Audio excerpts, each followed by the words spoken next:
Today's video is going to be about photography, kind of, for majority of the day today, aside from making videos. I'm going to be just going around taking photos.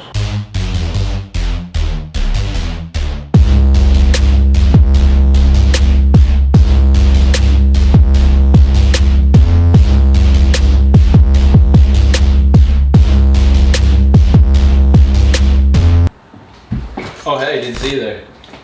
I hate myself. That was the worst thing. No, hold on. Nope. Even worse. How about I just walk in? Okay.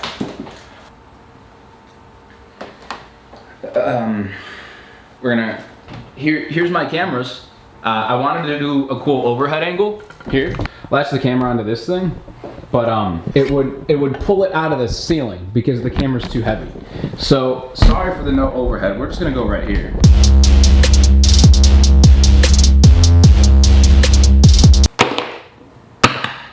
These first three here all cost me anywhere from $3 to $7 at a thrift store. Shit. The difference with the three of them is that they all have different lens focal lengths, focal length sizes, whatever. For as much as I do this, you'd think I know the proper terms for everything. For example, this one's a 35. This one's a 28. And this one's a 35 to a 50. So this one actually zooms, which is really cool. And all these three, I just kind of carry around with me everywhere I go. I most of the time always have it on me. Taking pictures of my friends and just like random stuff we're doing, because the kind of like photography or photos that I really like to take are just like in the moment, like not staged photos. Even when it comes to like professional stuff like the branding stuff.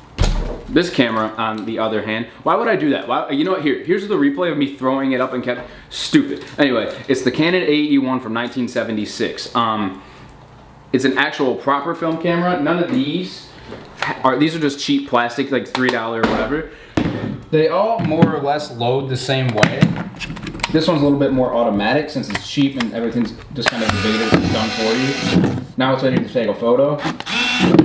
This one, on the other hand, is a little bit different.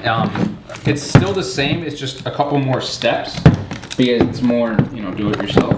So you pop this open in the back. Oh. I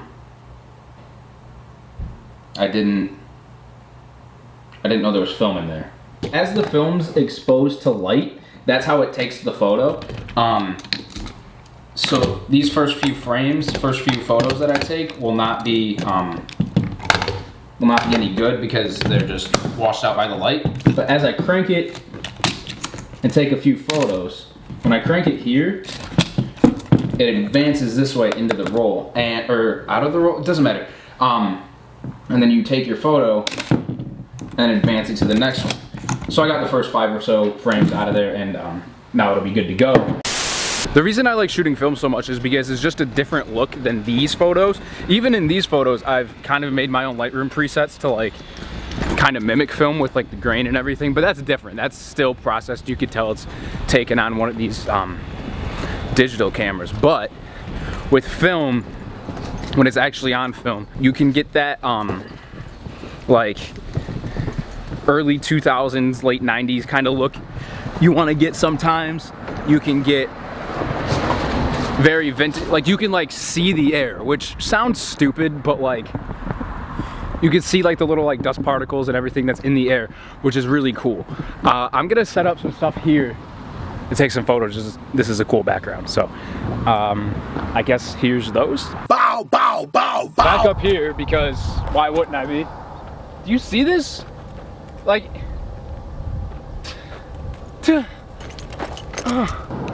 I don't know if I'm still talking about film photography or not, but if I am, here's the film camera.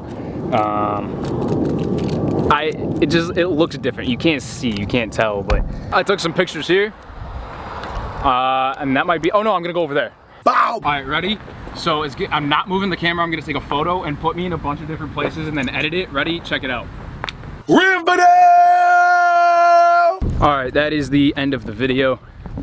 probably like 5 minutes and 40-ish seconds. It started about film photography and then just photography and then, all right, anyway, hope you enjoyed. See you tomorrow. When I have some friends coming in. That's all I'm gonna say. Have a great night.